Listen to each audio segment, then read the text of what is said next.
welcome to Turn the Page, the official podcast of the Syosset Public Library.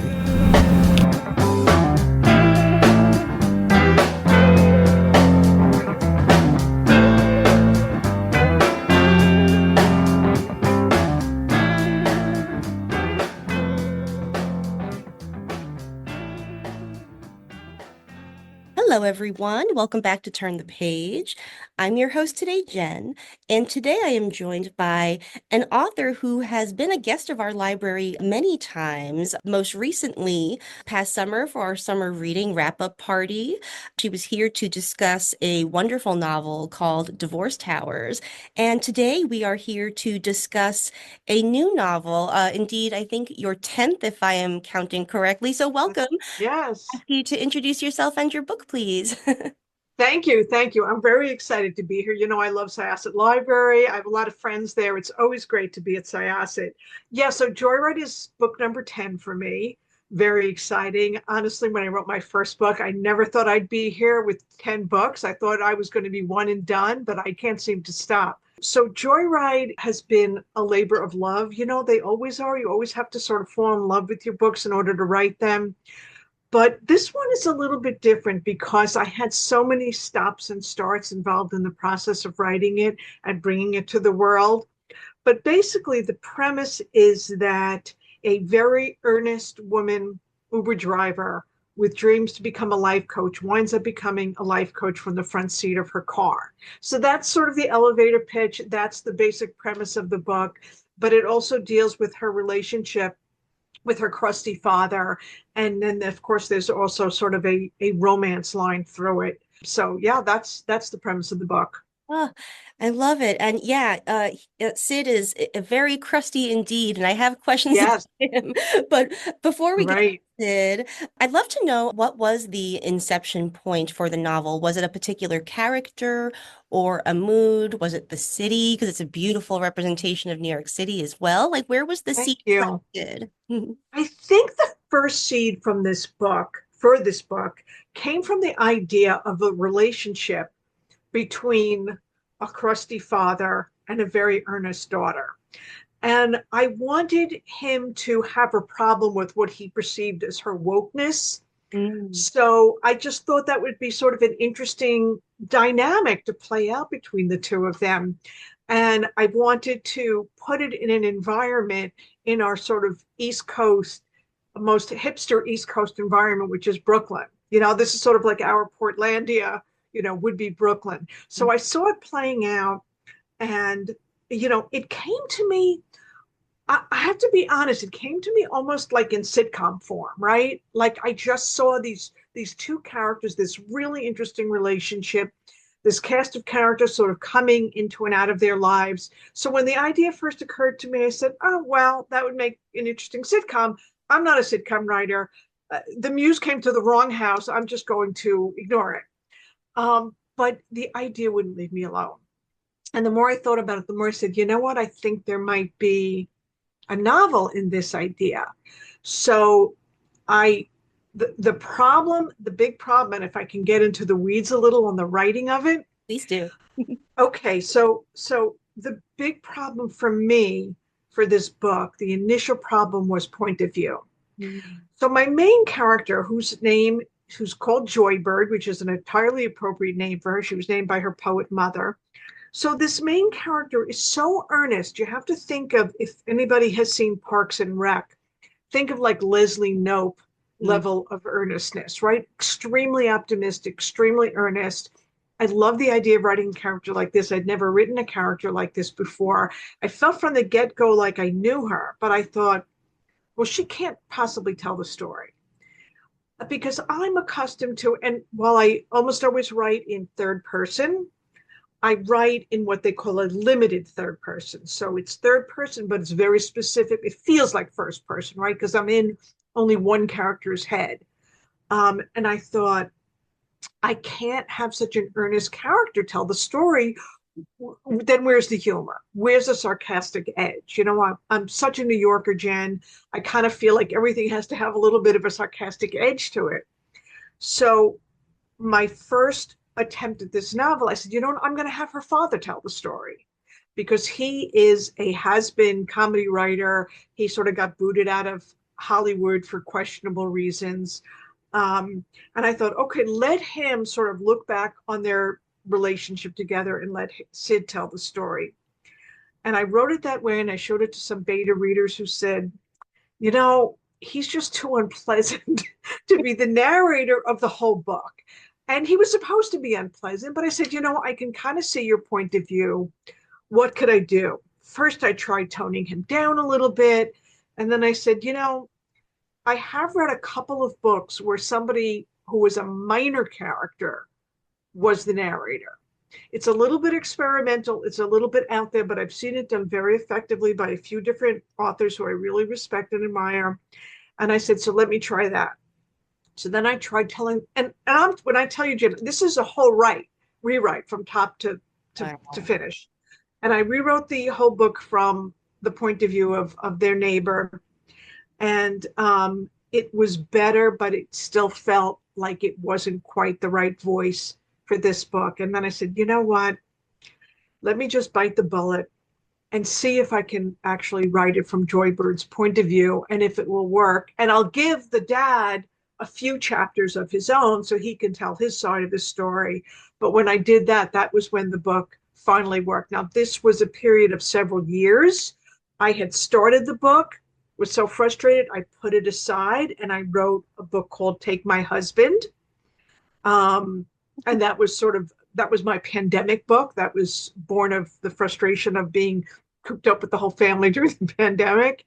And then I went back to it, and then I put it aside again to write what also sort of pandemic related, that I wanted to write something sort of had a little bit of glam, very escapist. And then I wrote a book called Divorce Towers.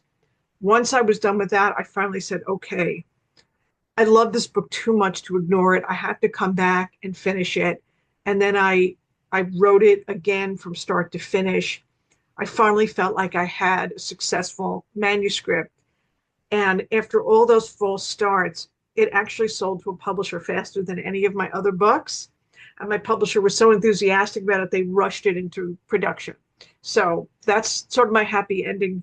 Joyride, with a title like that, you would expect to have a happy ending. And it has a happy ending in both ways, in terms of the story and the publication. Yeah, wow, that's so interesting. And I'm so fascinated by, all of the forms that books can take like along their journey. And you really can't skip those steps. It's sort of like Right. you have the whole creative process, like you have to let yourself be wrong a couple times till you get it That's right. right. Such a good lesson. Yeah, and I do teach creative writing. It's one of the lessons that I like to impart to my students is that you have to be willing to just take it apart and start all over again. Sometimes you get all the way to the end and it's really close, and it always needs some editing, and it's really close and it just needs a few tweaks. But most of the time, once you're done, no matter how good you feel about it, there's going to be some heavy lifting involved in the rewrite. It's hard. Yeah. Writing a book is hard. I'm not going to pretend it's easy, but I'm just compelled. So here I am. Hmm. I would love to talk a little bit more about Joybird because she is so infectious, I think, like in a good way. She's really delightful, and it's hard not to, be buoyed by her spirit, like as you are reading. I'd love to know about like shaping her character. She has like a couple sort of Emma-like qualities to me where she's like so Mhm. focused on the happiness of others. Um, Yes. could you talk a little bit about her development? Yeah, I wanted her to be sort of relentlessly cheerful, but not stupid, not ignorant. And that comes out, in the very beginning of the book, that just because she's a happy, cheerful person, it doesn't mean she's stupid. She's actually very, very intelligent. But she has made a conscious decision to have a cheerful outlook on life and to always see the sunny side. And this is due to, and I go a bit into her background. She's had some difficulties in her life. Some of it stemming from her father having abandoned her. So her cheerfulness is her response to having a difficult childhood and just refusing to let in the darkness. Her father is the polar opposite. And to me, developing her character, her optimistic, happy character, was really important in terms of creating a counterbalance to the father, who is, I say, crusty. He's kind of ornery. He's definitely sarcastic. He has a lot of edge to him. He sees the darker side of things. So I put these two together. The dad has a very successful career as a comedy writer. His whole life winds up falling apart. He lands on Joy Bird's doorstep in Brooklyn, broke, and she takes him in, and they live together. So I wanted them to have this odd couple quality, right? They are really such polar opposites. And it seems like, how are these two going to find common ground? How are they going to get along? And he, for all his crustiness, wants to make up to her for what he's done in the past, if he could only get out of his own way. And she wants to fix him and bring him happiness. And that's another thing that sort of drives the whole plot of the book. She's sort of trying to help him find happiness. And I'll let the reader find out whether that works out or not. But that was an interesting, for me as a writer, it was an interesting device to sort of drive the story forward, to have Joybird have this goal that she wanted to achieve in order to bring her father happiness. And she wants to bring everybody happiness. Yeah. Characters don't really develop or have an arc in isolation. Like they develop by interacting with one another. Right. So it's really interesting to, I think, conceive of like the dynamic you are going for, and then like help the character shape to that. I love he is like a bunch of walking contradictions in a lot of ways because he is deeply flawed, Yes. and but he's very self-aware, which I feel like you don't often get with those types of characters. Right. Yeah, can you talk about maybe like the intergenerational aspect? Because you have Right. like it's a clash of viewpoints, and it's also like a clash of sort of like sensibilities, I think, and sort of like when and the context in which you grow up, if that makes sense too. Yeah, yeah. So, Sid does have a lot of bitterness, and I think the self-awareness was important. Look, he was a writer. He has to be at least somewhat introspective. As a comedy writer, he can't have been born from nothing, right? He can't just be a bundle of fury and angst and bitterness and sarcasm. There has to be more to it, and he has to be able to at least see the funny side of himself. So he's a little bit judgmental, more so of Joybird's friends than of her, but he is judgmental of the whole thing. And for me, it was interesting developing both of these characters. One book that I read that I feel in some ways sort of changed my writing DNA was Eleanor Oliphant is Completely Fine. I don't know if you read that book. Yeah. But and obviously they're very different books, because I don't want to give any spoilers, but um, she was definitely an off-center character, and she wound up carrying the whole book, and it worked so beautifully that I think it sort of seeped into me.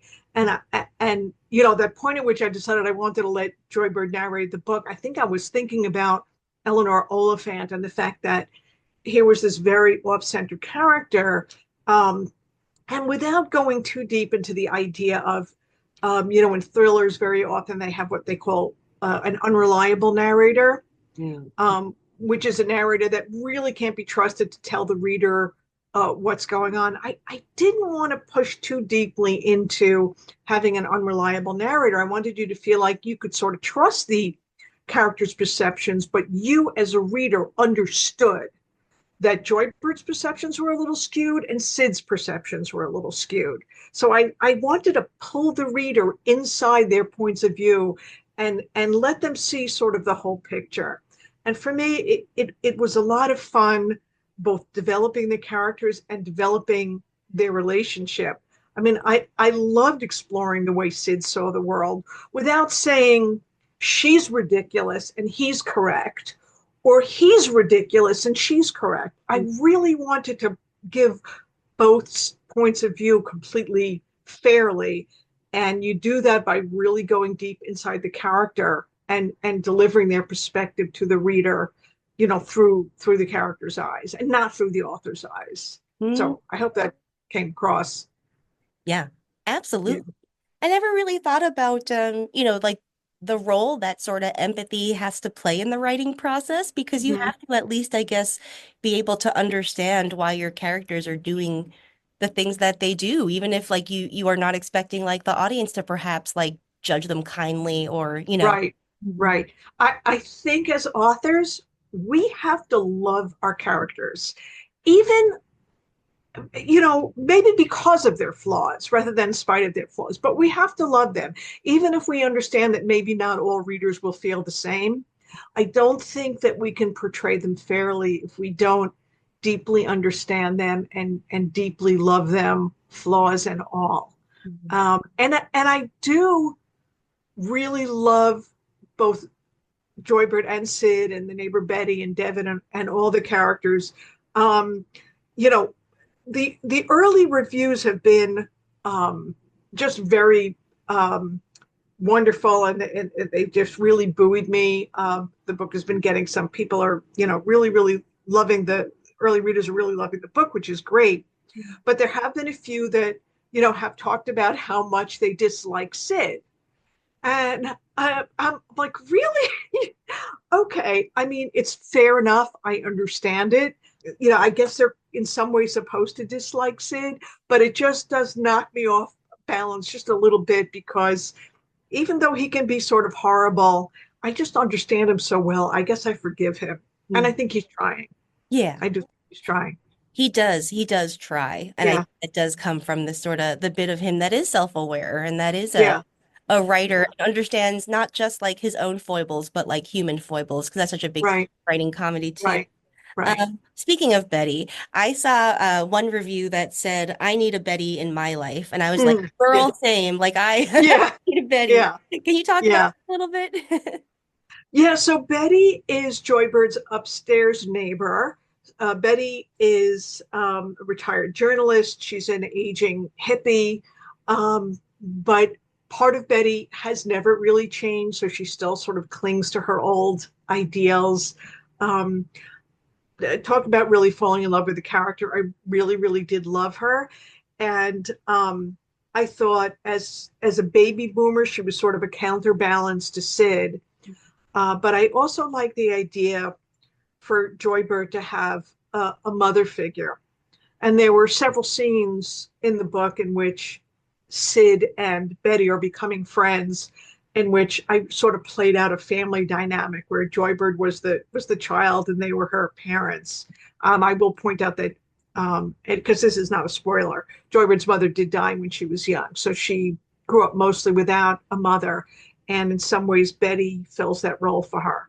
But she was great and lovely and smart and insightful, and really just sort of provided a ballast for both Joybird and for Sid.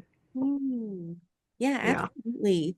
Let's also talk a little bit about Devin and Noah and your approach to romantic tension. This is Mhm. something I always ask readers who have like featured romance in their Mhm. books, but I'm so interested in how you play with tension and like the things that are, you know, pulling them together Mhm. and things that are like getting in the way of that union, whether it's like something internal to them or like the Yeah. external world intervening. So what is your approach to that?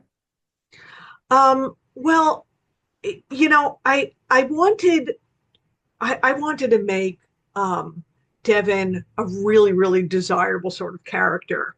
But Joybird is not always as fair as she is and as non-judgmental as she is. She does have a blind spot. And Devin falls right into that blind spot because she makes certain assumptions about him that he's not going to be her type, that he's going to have values that are different from hers, and that she's not going to like him. But you know, when you're writing a romance, you have to write something that gets in the way of bringing these two characters together. So for Joybird, that's going to be the main thing that gets in the way. She doesn't see Devin as being right for her. And in a lot of ways, he isn't, and he shouldn't be, right? Noah on paper looks like he's just right for her.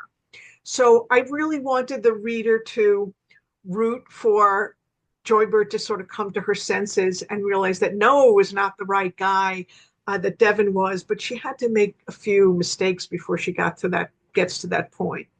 So, and we'll see what happens, whether she really figures it out or she doesn't figure it out. Ooh. That is like Yeah. this lovely parallel between like falling in love and the writing process. Like you got to make a few Yeah. mistakes on the way. Yes. Yes. Listen, your characters always have to make mistakes. They always have to be flawed. They always have to make mistakes. It's interesting. I mean, once in a while you do get a review where a person, will take 1 star away because the character made some bad choices. And I want to, you're not supposed to respond to reviews, but I want to say, if the character hadn't made bad choices, there wouldn't be a book. And I promise you, you wouldn't have wanted to turn the pages. So yeah, you have to let your characters make mistakes, and you have to let bad things happen to them. Again, one of the lessons that I talk to my writing students about, because and it's interesting, I fall into this trap, even though I've done this 10 times. You'll think of this bad thing that can happen to your character, and you think, okay, so I have to make a plot where this bad thing doesn't happen to them. And you start writing all these ways around letting this terrible thing befall your character. And then I just get up one day and I go, oh, wait a minute. Maybe I do let that bad thing happen. Mhm. Let's see where the story goes if I do. Because we love our characters, and our instinct is to try to protect them.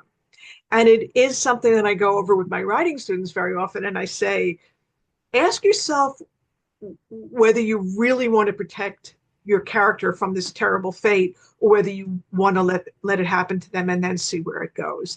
And as soon as you get to that point, it usually like cracks open the plot, you know, Mhm. in all sorts of interesting ways. So yeah, there's a lot of wrestling that I still do even to this day in figuring out my storyline, and letting my characters make mistakes and get into bad situations, and then I have to figure out how to get them out of it. Yeah. Because I don't write tragedies, I always want them to, even if they don't achieve the goal that's been the thing that's driving the whole narrative, I want them to at least get to a place where they're okay with that. And maybe they understand that that wasn't their goal all along, or it shouldn't have been. And then they have an arc that feels satisfying to the reader, and it's a good destination for the book. Yeah.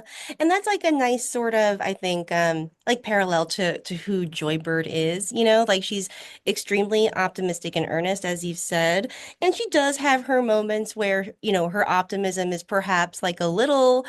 unrealistic for the Yeah. situation that she's in, but she is still ultimately, I think, like a grounded character. Yes. So like yeah, like I think that just really parallels the way that like, like your happy ending doesn't need to be perfect, like because often in Right. it's not. Exactly. Right. Right. Right. And then, and another thing that was important for me with Joybird was to make her good at what she did.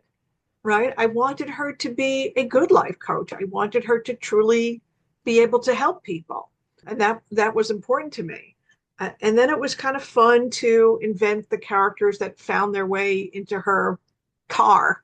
Um, People that she could help on their own. And that was a lot of fun.